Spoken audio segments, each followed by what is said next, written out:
네, 김유정 아나운서 수고하셨습니다. 이러한 특징주들을 두 전문가 어떻게 생각하는지 알아보도록 하겠습니다. 도움 말씀에 송범선 선투자실장님, 임시은 헤르메스작 팀장님 모셨습니다. 안녕하십니까? 네, 안녕하세요.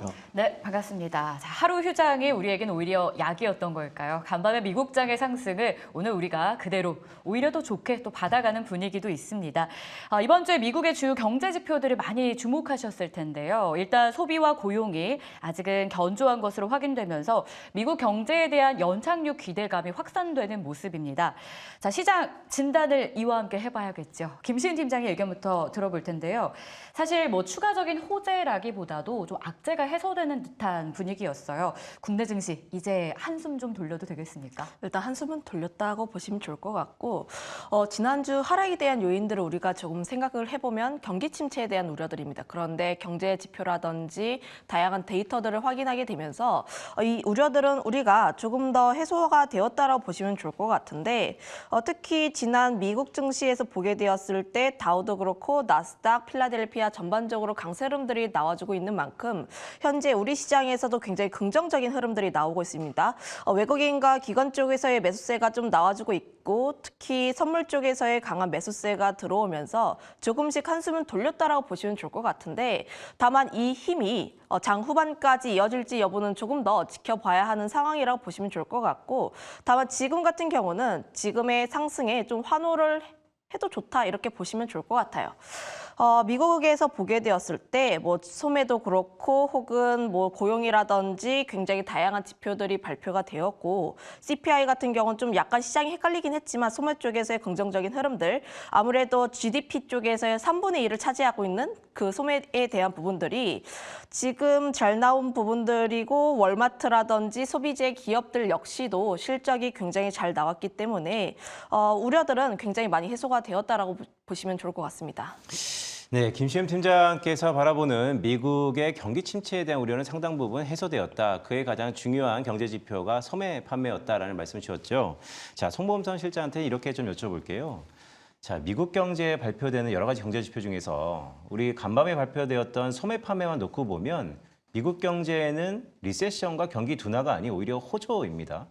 이렇다면 미국 경제는 계속해서 좋아질 텐데 오히려 우리에게는 아프추억이 있지 않습니까? 미국은 날아가는데 우리는 살짝 소외되었던 이런 디커플링이 이어질까요? 아니면 여전히 이전과 비슷하게 콜리레이션이 높아질까요? 저는 이제는 우리나라도 거의 비슷하게 흐름을 맞춰갈 것 같습니다. 왜냐하면 우리나라가 전통적으로 계속해서 이 저평가 흐름이 나왔었는데요. 현재 뭐 PER 수준, 코스피의 PER 수준이 7배에서 8배 정도 됩니다. 굉장히 저평가돼 있어요. 지금 미국 같은 경우는 S&P 500이 한 PER 기준으로 20배 정도 됩니다. 자, 그래서 이런 괴리율이 굉장히 많았었죠. 그리고 지금 근데 여러 가지 빅테크가 갈 때, 엔비디아가 갈 때도 우리나라가 뭐 삼성전자, SK하이닉스가 같이 갔고, 근데 이번에는 소매 판매, CPI가 좀 좋게 나오면서 소매 판매가 굉장히 좀 긍정적인 상황인데, 그래서 월마트 같은 게 많이 올랐잖아요. 미국의 소비자 물가, 소비자 판매가 굉장히 좀 긍정적이다. 물가는 어느 정도 안정되고 있고 소매 판매는 늘어나고 있다 보니까 이런 점들에 따라서 우리나라도 빅테크뿐만 아니라 이제는 내수주, 뭐 우리나라의 기존에 뭐 굉장히 최근에 뭐 조정을 많이 받았던 내수주 많잖아요. 뭐 마트라던가 이마트, 그리고 신세계, 백화점, 현대백화점 등등 이런 종목들은 굉장히 그동안 많이 안 올랐단 말이죠. 자, 그런데 미국의 필수 소비재, 유통 관련주들이 어느 정도 또 소매 판매 같은 것들이 올라가면서 국내도 빅테크뿐만 아니라 소매 판매, 유통주들이 같이 따라 올라가는 그런 결과가 나올 수 있기 때문에 뭐 롯데쇼핑이라던가 그런 여러 가지 소매 판매주들이 저는 같이 가면서 골고루 우리나라도 같이 흘러가는 그래서 유동성 장세, 오늘도 마침 또 외국인과 기관이 코스피, 코스닥 양대 시장 다 사주고 있잖아요. 자, 이런 점들 봤을 때 여러 가지 PER 선이 우리나라 7배, 8배에서 한 10배 정도까지는 올라갈 수 있겠다. 저는 이렇게 판단하고 있습니다.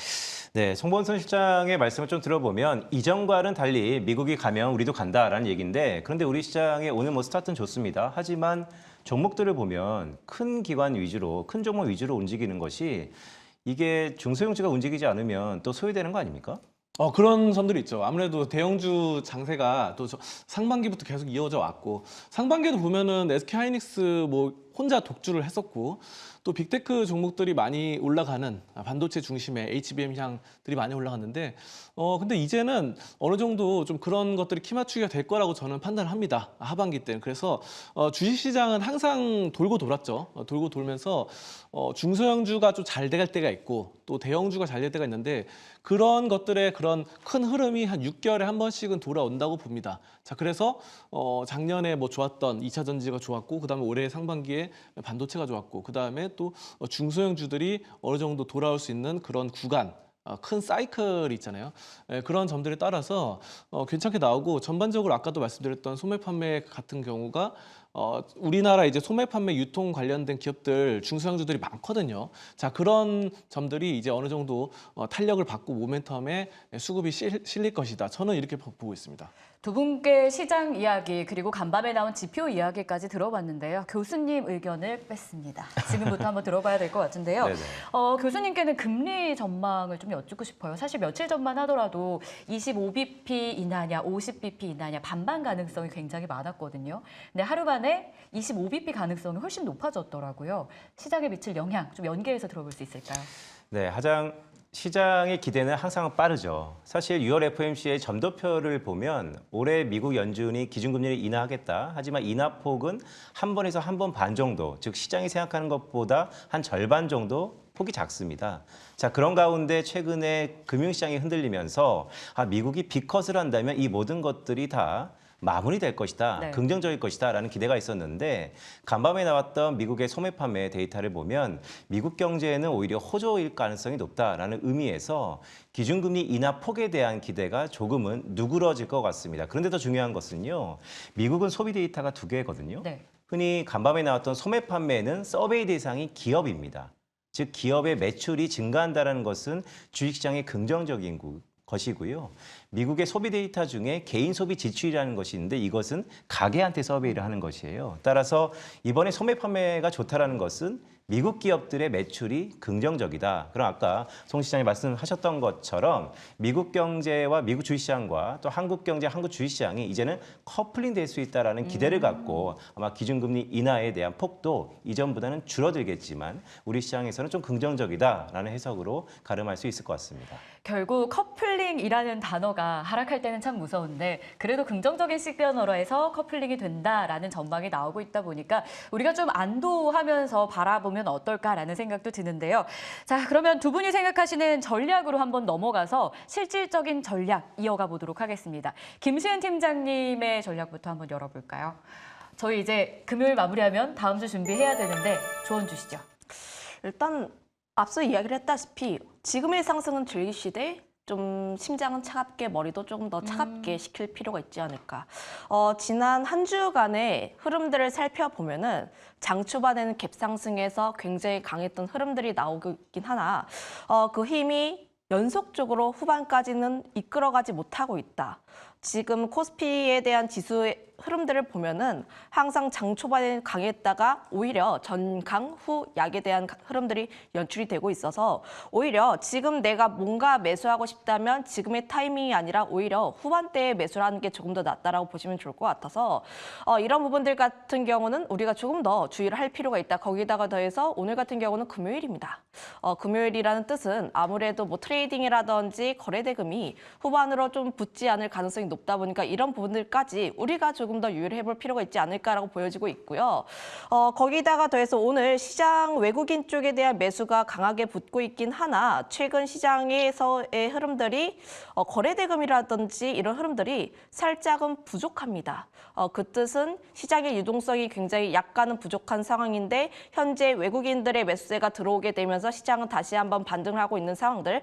만약에 외국인 쪽에서의 흐름들이 좀 어긋나게 된다면 다시 한번 시장은 좀 하락할 가능성이 높다 보니 이런 부분들 같은 경우는 우리가 조금 더 유의를 해볼 필요가 있다고 보시면 좋을 것 같아요. 물론 반도체에 대한 기대감, 시장이 굉장히 많이 하락했다 보니까 반등에 대한 기미도 어느 정도 나와 있긴 하나 지금 떨어진 것만 생각할 게 아니라 바닥권에서 올라온 것도 생각을 한번 해봐야 합니다.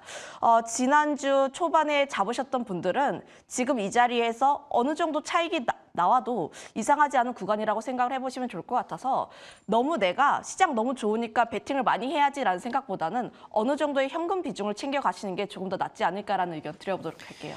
네, 김시흠 팀장의 전략 한마디는 심장은 차갑게군요. 저 개인적으로 좋아하는 경제학자가 알프레드 마샬인데 머리는 차갑게, 심장은 뜨겁게인데 우리 김시흠 팀장은 지금의 시장은 이성을 놓지 말자. 다소 심장은 차갑게 중심을 잡고 가자라는 말씀을 주셨습니다. 자, 송범성 실장의 전략 한마디 들어볼까요? 저는 점진적인 수익 실현을 한번 해보자. 네. 이건데요. 지금 시장이 그때 이제 굉장히 경기 침체가 온다고 막 이렇게 하면서 굉장히 어렵다가 어느 정도 많이 올랐습니다. 거의 회복이 됐어요.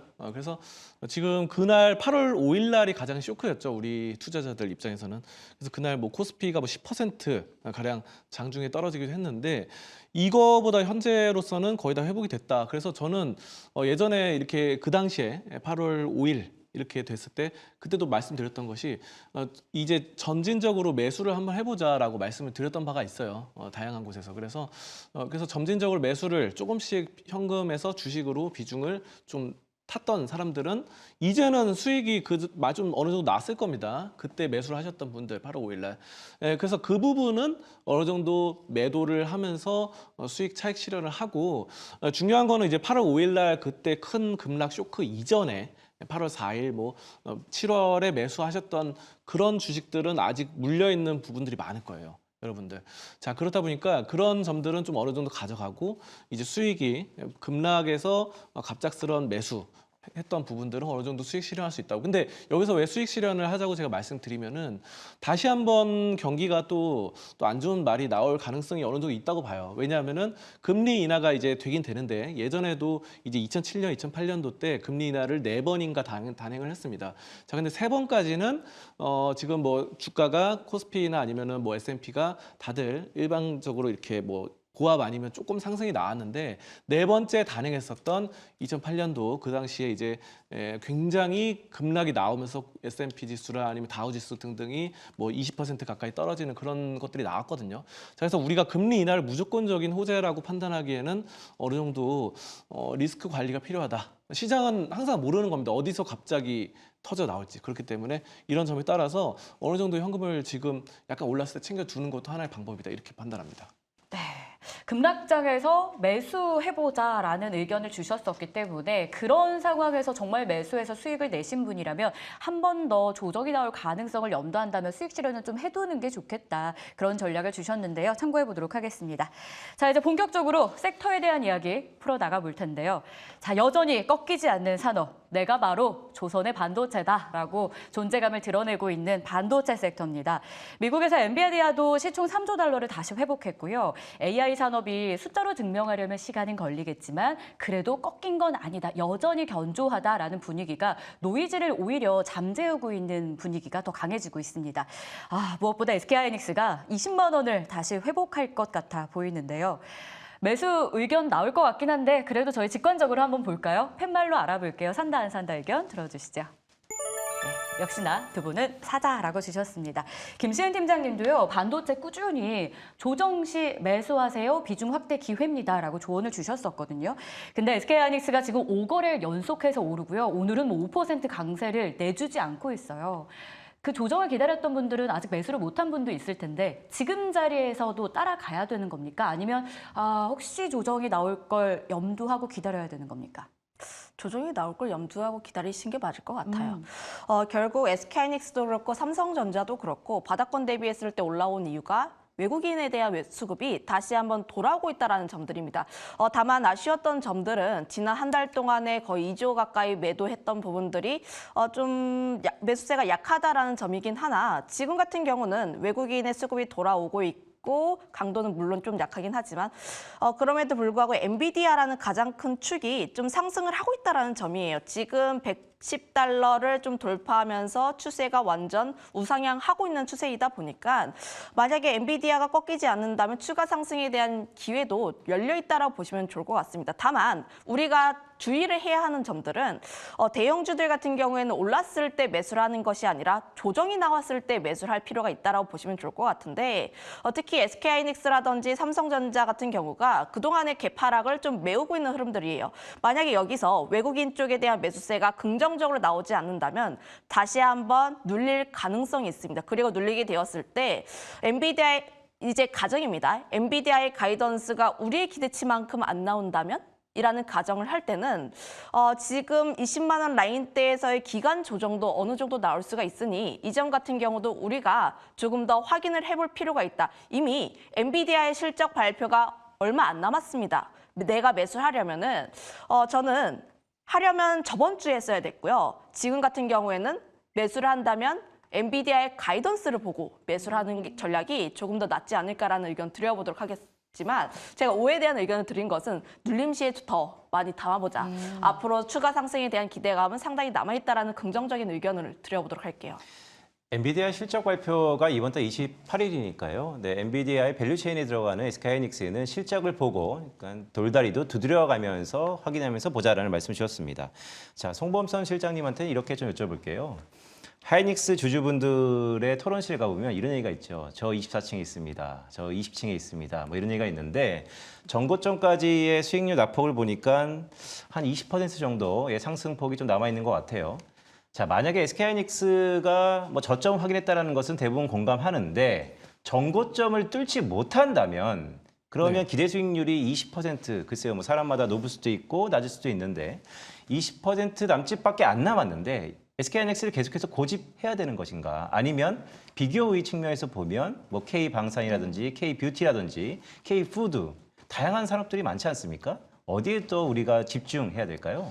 저는 SK하이닉스 올인보다는 좀 약간 분산을 하는 게 전 좋다고 판단합니다. 물론 지금 뭐 엔비디아의 밸류체인으로 SK하이닉스가 HBM을 납품을 하고 있고 또 그에 따라서 한미 반도체까지 낙수 효과로 수혜를 볼 수 있는 부분이 있어요. 하지만 이번에 또 삼성전자가 그런 소식이 있었죠. 삼성전자가 엔비디아에다가 HBM3를 납품한다는 소식이 저번에 있었잖아요. 그리고 하반기 때 얼마 전에 또 뉴스 오보가 나왔었는데 하반기 이미 뭐 HBM3 2를 납품했다라는 소식도 잠깐 들려서 들썩거렸죠. 근데 이제 아직은 확인된 바 없다라고 나오고 하반기에는 HBM3 2 12단이 삼성전자에서 공급다 이런 말이 나오고 있기 때문에 삼성전자에도 어느 정도 비중을 실어야 될 것 같고 또 SK하이닉스만 고집을 해서는 안 된다고 저는 보고 있어요. 자, 그리고 중요한 게 이제 TSMC가 근데 반도체 산업 전체적으로는 좋아질 것 같아요. TSMC가 이번에 3나노, 5나노 공정을 가격을 8% 인상을 했죠. 자, 그러면서 TSMC가 전체적으로 글로벌 시장에서 시장 점유율이 60%에 달합니다. 그래서 1위 단연 1위죠. 2위가 이제 삼성전자인데 파운드리 업체에서 근데 2위인 삼성전자랑 50%포인트나 차이가 나요. 그래서 삼성전자보다 훨씬 앞지르고 있는데 여기서 가격을 올리다 보니까 결국은 수요와 공급 법칙, 가격의 법칙에 따라서 가격을 올려서 수요는 뭐 이렇게 점점 늘어나는 상황에서 거기서 이거 대체제로서 삼성전자나 다른 HBM 향들을 좀 노려볼 수 있겠다. 파운드리에서는 아무래도 삼성전자를 많이 좀 가져가는 그런 상황이 되겠죠. 그래서 이런 점들에 따라 삼성전자도 좋아질 것 같고 그 외적으로도 여러 가지 아이폰 16이 이제 나오잖아요. 아이폰 16이 나오면 새로운 반도체들 거기 또 많이 들어간단 말이죠. 그래서 반도체 테스트를 해야 돼요. 왜냐하면 삼성전자가 약간 고집을 이게 안 좋게 단점으로 지적되는 거는 TSMC는 수율이 좋은데 삼성전자는 수율이 좀 안 좋단 말이죠. 자, 그런 점들 잡아 나가는데 결국은 반도체에 대해서 아이폰 16에 들어가는 거를 테스트를 해야 됩니다. 테스트 소켓 관련주인 뭐 리노 공업이라던가 아니면 ISC 이런 종목들이 어느 정도 또 탄력을 받을 수 있지 않을까 저는 이렇게 판단하고 있습니다. 좋습니다. 반도체 안에서도 세부 섹터 이야기를 들었고요. 그리고 반도체만 고집하기보다는 일명 K 섹터에도 비중을 좀 나눠서 들어가는 게 수익률 측면에선 나을 수 있다. 이렇게 정리를 주셨습니다. 하나 더 볼게요. 그동안 많은 국가들이 반도체 지원을 아끼지 않았는데 우리나라는 상대적으로 좀 지원 자체는 약했습니다. 근데 최근에 반도체 특별법이 제기되고 나름 속도가 좀 붙고 있다는 뉴스가 쏟아져서 보유자가 아닌 분들도 이 뉴스는 알고 계실 것 같거든요. 좀 긍정적인 영향이 될 수 있을까요, 팀장님? 아무래도 긍정적일 수밖에 없죠. 지금 나와주고 있는 내용들 자체가 투자에 대한 내용들이 계속 나오게 되면 수혜를 볼 수밖에 없다는 점들. 다만 이런 내용들이 좀 줄을 이루기보다는 플러스 알파에 대한 내용들로만 보시면 좋을 것 같습니다. 지금 우리가 반도체에 대해서 우리 기대하고 있는 쪽은 AI 쪽에 대한 성장, 그로 인해서 우리 뭐 HBM이라든지 혹은 국내 반도체 쪽이 수혜를 받는다라는 내용이다 보니까 긍정적인 내용은 맞긴 하나 이제 시장 전반을 좌우지우지한다라기보다는 이제 좀 플러스 알파에 대한 부분들로만 보시면 좋을 것 같고요. 투자 전략에 대한 부분들 여전히 저는 반도체에 긍정적으로 보고 있고요. 지금 미국계 쪽에 대한 수급이 전체에서 외국인 수급의 약 40%를 차지하고 있는데 이 중에서 가장 많이 산 게 삼성전자, SK하이닉스입니다. 그러면 SK하이닉스와 삼성전자 쪽에 대한 기대감 충분히 남아있다는 뜻으로 해석해 볼 수가 있어서 저는 여전히 반도체 같은 경우는 5에 대한 의견 이렇게 짧게 이야기 드려보도록 할게요. 네, 알겠습니다. 네, 주 전문가 반도체에 대해서는 긍정적으로 보시면서도 약간의 시기적인 온도 차이가 있다라는 말씀을 드립니다. 자, 다음 섹터 보도록 하죠. 코로나19입니다. 자, 정부도 코로나19의 새로운 보완책을 발표한다라고 한다는 걸 보니 예상보다 좀 길어진다라는 느낌이 드는데, 자, 두 전문가 단순한 트렌드, 테마였는지 아니면 중장기적으로 뭔가 곱씹어야 되는지 지금의 의견을 한번 여쭈도록 하겠습니다. 패말 들어주시길 바랍니다. 네. 네, 두 분 다 이렇게 되면 코로나19는 단순 좀 테마성이다 아니면 너무 많이 올랐다 뭐 이렇게 의견이 있을 것 같은데 먼저 송 실장님부터 말씀 좀 주시죠. 코로나가 사실 가장 유행했을 때가 2020년이었죠. 19라고 붙어 있긴 하지만 우리나라에서는 국내에서 2020년, 2021년에 유행했는데 그때 주가가 가장 좋았던 게 이제 이 랩지노믹스 같은 그런 진단키트 관련주였습니다. 휴마시스, 랩지노믹스, 시젠, SD 바이오센서. 그 당시 이 종목들 정말 하늘을 치고 올랐어요. 뭐 신풍제약도 그렇고. 그때는 제가 봤을 때 그 기억나는데 정확히 실적이 엄청나게 초고속 성장을 했습니다. 뭐 진단키트 우리나라에서 시젠 이런 거 처음 나오고 코로나 이제 뭐 나왔을 때 또 백신 관련주들, 치료제 관련주들 엄청나게 치고 올라갔는데 그 실적이 막 1년에 막 3배, 4배씩 성장하던 것들이 지금 와서 보니까 적자예요. 시젠, 휴마시스, 랩지노믹스 다 적자입니다. 제가 봤는데. 자, 그래가지고 이게 실적 부문이 코로나라는 게 어떻게 보면 좀 유행이거든요. 지금 확 늘긴 했어요. 우리나라에서 다시 재유행한다. 뭐 입원 환자 수가 2배, 3배 늘었다. 뭐 일본에서도 다시 몇 배가 늘고 있다. 뭐 이런 말들이 돌고 있는데 이게 또 내년에 가면은 지금 반짝 성장이 좀 이렇게 올랐다가 내년 가면 다시 또 적자되고 이런 것들이 계속 반복된다는 거죠. 그래서 이 질병이란 것이 유행병이 코로나뿐만 아니라 뭐 요즘 뭐 백일에도 있고 마이코플라즈마 폐렴도 있고 다양하게 있는데 이것들이 계속 돌아가면서 진단키트가 계속 잘 팔리면은 수익성이 이제 흑자로 계속 갈 수 있겠지만 이게 또 안 그렇더라고요. 그래서 2022년에 또 적자로 돌아서고 지금도 여러분이 한번 체크를 해보시면은 랩지노믹스, 휴마시스, 시즌 다 적자입니다. 그래가지고 이런 것들이 어느 정도 다시 내년이나 이런 데 다시 적자로 돌아설까 저는 약간 그게 좀 걱정이다. 신풍제약도 그렇고. 네, 근데 적자로 돌아섰지만 지금 오르고 있잖아요. 그렇죠. 그럼 그게 또 반복되진 않을까요? 그런데 그때 이제 2021년에 많이 올랐다가 네. 엄청 빠졌어요. 시즌하고. 그러니까 거의 오를 때 이렇게 올랐던 것들 다 반납을 했습니다. 그래가지고 거의 뭐 한 70%가 가량 떨어진 것 같아요. 신풍제약도. 그럼 그렇고. 트레이딩 네. 관점에서 해볼 네. 만한 종목이나 네. 그 트레이딩 관점에서 보는 건 어려울까요? 저는 그래서 그 진단키트보다는 네. 치료제 관련주 그리고 항생제 관련주를 좀 더 긍정적으로 봐요. 왜냐하면은 코로나 걸리면은 이제 항생제나 치료제가 필요하잖아요. 네. 자, 그렇기 때문에 저는 좀 좋게 보는 게 여러 가지 있는데 위더스 제약이라고 있어요. 위더스 제약에서 항생제를 만듭니다. 그래서 우리가 이제 코로나 이렇게 진단돼도 양성으로 판정돼도 많은 분들이 코로나 전용 치료제를 먹지를 못하고 그 일반적인 감기약 같은 걸 많이 네. 먹는다고 합니다. 항생제라든가 저도 예전에 코로나 그랬는데 그냥 일반 감기약 먹었어요. 그런 것처럼 위더스 제약 같은 경우는 항생제를 잘 만들고 있고 노인성 질환이라던가 이런 것들 뭐 순환 기계 이쪽으로 해서 굉장히 좀 잘하고 있거든요. 그래서 이런 점들은 코로나 유행이 끝나도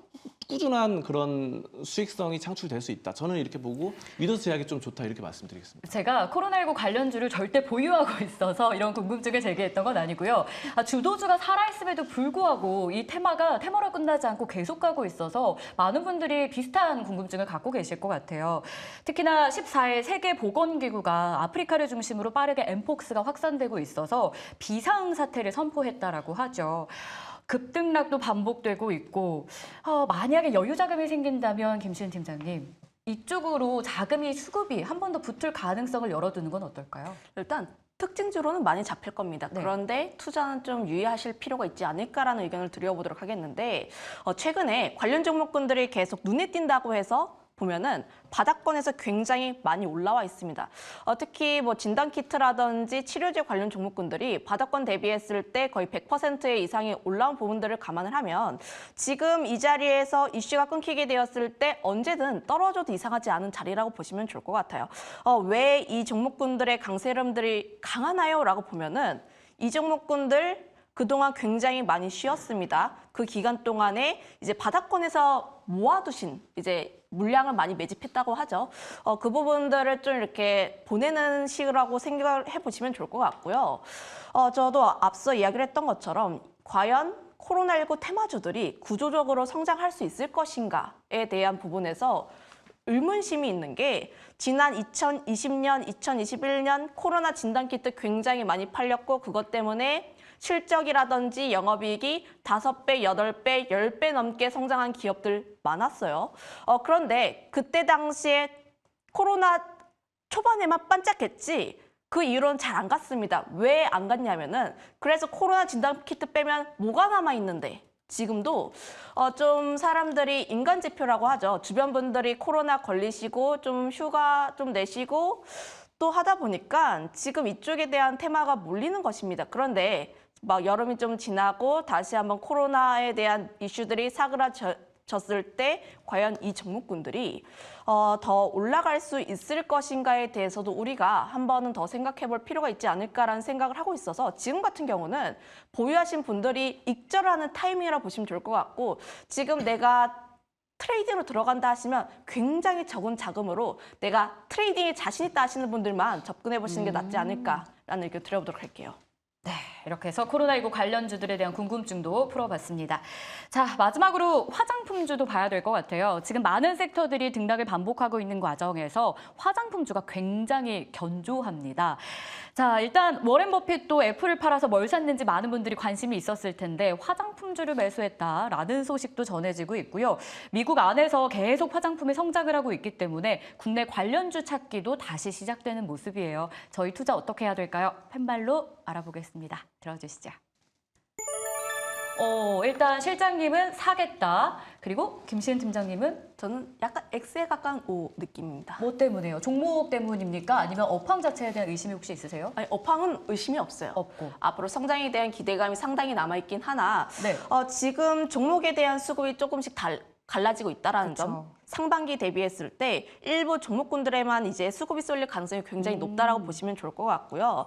오늘 이제 지난 미국 증시에서 워렌 버핏이 그 얼타뷰티를 매수를 했다라는 내용들이 나오면서 좀 화장품에서 긍정적인 내용들로 작용하고 있긴 하나 오늘의 상승보다는 조금 더 지속성이 있는지 여부를 조금 더 확인을 해볼 필요가 있다라고 생각을 하고 있어요.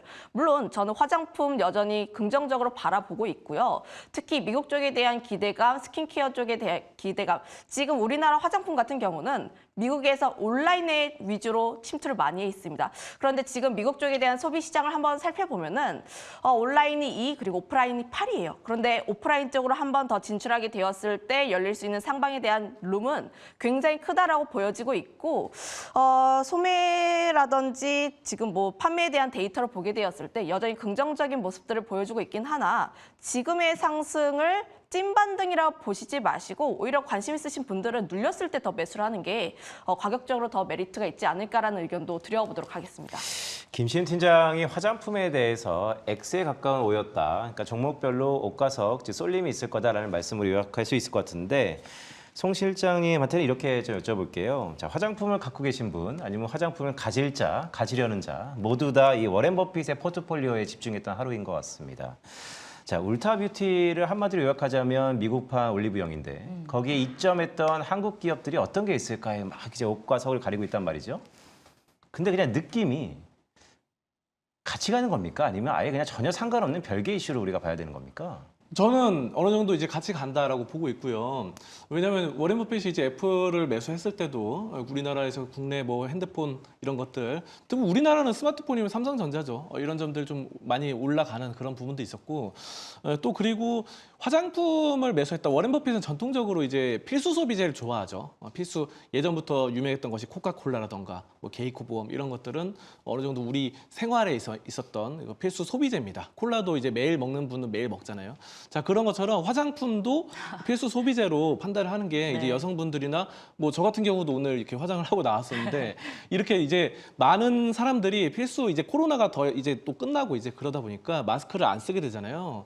마스크를 안 쓰면은 화장을 하는 것도 필수적으로 소비를 하는 그런 필수 소비재를 볼 수 있을 것 같아요. 그래서 워렌 버핏이 그런 것에 관점 보고 매수를 했고 우리나라도 역시 화장품주들이 필수 소비입니다. 그리고 지금 최근에 아모레 퍼시픽하고 아모레지 이런 기업들이 좀 실적이 안 좋아서 또 빠졌잖아요. 크게 막 20% 막 하락하고 그랬는데 중요한 거는 중국향 매출이 안 좋았어요. 근데 저는 이렇게 봅니다. 중국향 매출은 떨어질 수밖에 없어요. 뭐 중국과의 관계가 좀 어느 정도 안 좋다 보니까. 하지만 요즘은 유럽향 매출이 올라선다. 그래서 화장품이 중국은 이렇게 떨어지고 유럽이랑 좀 비슷해졌습니다. 거의 퍼센트가. 뭐 아무래나 아니면은 LG생활건강 등등. 자, 그리고 요즘은 뭐 실리콘투라던가 뭐 이런 중소형 화장품주들이 굉장히 잘 나가고 있고요. 저는 여기서 좀 주목해 보는 게 마녀공장. 마녀공장 같은 경우는 요즘 일본으로 굉장히 잘 나가더라고요. 네. 그래서 일본의 유명한 배우, 젊은 남자 배우를 또 모델로 채용해가지고 일본 지하철역 이런 데 보면은 광고 이렇게 모델로 돼 있더라고요. 그래서 마녀공장이 일본 향해서 굉장히 그들의 습성이라든가 뭐 성향 여러 가지 그런 것들 반영해서 잘 만들고 있습니다. 약간 일본은 부드러운 화장품을 좀 좋아하더라고요. 그래서 마녀공장이 그런 식으로 좀 잘 나가고 있다. 저는 여기서 이제 화장품주들 좀 긍정적으로 판단하고 있습니다. 화장품주. 네, 알겠습니다. 제가 뭐 개인적인 남과 네. 여의 선입견이 있는 건 아닙니다. 하지만 화장품주 그러면 또 김시임 팀장한테 좀 여쭤보고 싶은데 아까 X 같은 오를 듣으셨긴 했지만 그래도 쏠림이 있을 거다라는 말씀 주셨어요. 자, 이렇게 화장품에 대해서 최우선 선호 종목이 있다면 어떤 게 좀 있을까요? 가장 지금 관심 있게 보고 있는 쪽은 코스메카 코리아라는 기업인데 물론 이 기업 같은 경우가 2분기 실적이 굉장히 잘 나왔습니다. 그럼에도 불구하고 화장품 섹터 전반에 대한 투심이 좀 악화가 되면서 오히려 실적 발표 이후에 좀 세론이 나온 상황들. 그럼에도 불구하고 오늘 10%의 강세름들이 나왔는데 제가 주목하고 있는 쪽은 수급이라고 보시면 좋을 것 같아요. 특히 화장품 섹터의 전반적인 약세름들이 나왔던 이유가 기관과 외국인의 동반 매도가 나오면서 다시 한번 시장이 좀 산업에 대한 주가 흐름들이 무너졌던 상황들. 그런데 이 기업 같은 경우가 코스피 이전 상장에 대한 이슈로 인해서 기관들의 매수세가 굉장히 많이 들어와 있습니다. 거기다가 더해서 최근에 외국인 쪽에 대한 매수 흐름들도 긍정적으로 보여주고 있는데 기관들이 언제부터 많이 매수를 했냐 72,000원에서 8만 후반대까지의 강한 매수세가 나와주고 있어서 지금 기관들이 좀 어느 정도 익절 포인트를 잡기 위해선 이 라인 때까지는 적어도 갈 것으로 보여지고 있어서 저는 8만 6천 원에서 9만 원 사이까지는 좀 목표가로 잡아봐도 좋지 않을까라는 의견 드려보도록 하겠습니다. 화장품주 안에서는 코스메카 코리아와 마녀공장이 이 안에서의 탑픽 역할을 해줄 것이다. 두 분의 의견 들어봤고요.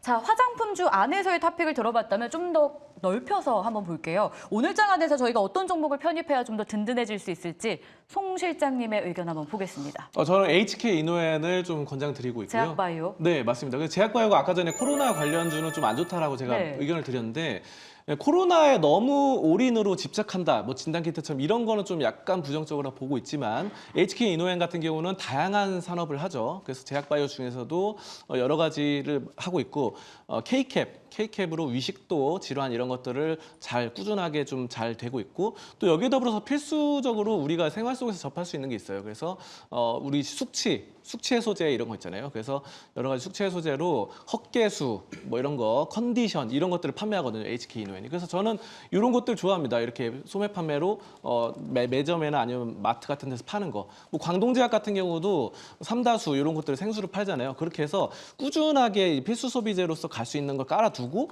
거기서 위식도 질환, K캡 이런 식으로 해서 성장성을 한 단계 올린다, 레벨업한다 이런 거 봤을 때 HK 이노엔은 이 코로나 같은 유행이 아니라 질병의 유행이 아니라 그냥 꾸준하게 성장하는 그런 시스템을 갖춰놨다. 그래서 HK 이노엔 권장을 좀 드리고요. HK 이노엔이 지금 굉장히 좀 많이 예전보다는 하락을 했어요. 그래서 HK 이노엔 주가 수준을 지금 4만 원대에 잠시만요. 42,900원이거든요, 현재. 근데 이제 요거는 제가 봤을 때 목표가는 48,000원. 48,000원까지 둘 수 있을 것 같고요. 손절가는 32,000원으로 잡아보시면서 넉넉하게 좀 잡아가시면 좋을 것 같습니다. 네, 알겠습니다. 송범선 실장의 공략주는 HK 이노엔이었고요. 우리 김시은 팀장의 공략주를 보도록 하겠습니다. CS민지를 갖고 오셨는데 오늘 너무 더워서 그런가요? 지금도 굉장히 덥고요. 일단 좀 금리 인하에 대한 기대감들, 특히 해리스 트레이드 쪽에 대한 수혜 기대감, 그리고 실적까지 나오고 있는 쪽이 CS 윈드가 아닐까라는 생각을 하고 있어요. 다음 주에 민주당 전당대회가 좀 예정이 되어 있는데 그때 바이든이라든지 오바마, 클린턴 쪽에서 지지에 대한 내용들이 좀 나올 것으로 보여지고 있습니다. 폴리마켓이라든지 지금 지지율을 보게 되었을 때 여전히 해리스가 더 우위에 있는 상황들, 그러면 당연히 뭐 금리 인하에 대한 내용들도 있고 특히 좀 정책에 대한 기대감까지 함께 더해지고 있는 신재생 에너지 쪽에 대한 관심은 더 이어질 가능성이 높다라고 판단을 하고 있어요. 거기다가 더해서 신재생 에너지 쪽에서 현재 실적이 잘 나오고 있는 쪽은 또 풍력입니다. CS 윈드도 마찬가지고 동국 SNC 역시도 2분기 어닝 서프라이즈를 달성한 적이 있는 만큼 지금 실적에 대한 기대감도 상당히 높다라고 보시면 좋을 것 같고 3분기 혹은 하반기 쪽에 대한 기대감도 상당히 높은 게 현재 미국 쪽에 대한 수익성도 개선이 되고 있는 흐름들이 나와주고 있어서 저는 충분히 하반기까지 끌고 갈 수 있는 종목이라고 생각을 하고 있습니다. 지금 매수가 같은 경우를 보게 되었을 때 좀 눌렸을 때 잡아주셔도 좋고 한 64,000원까지는 매수를 해보시면 좋을 것 같고 1차적인 목표가는 77,000원 라인대 그리고 손절가는 5만 라인대에 제시하도록 할게요. 네, 이렇게 해서 개장 이후 1시간 반 사이의 흐름 저희가 정리 도와드렸습니다. 도움되셨길 바라면서 여기서 마무리하겠고요. 자, 이어지는 순서는 수급 현황입니다. 박세미 아나운서 만나보시죠.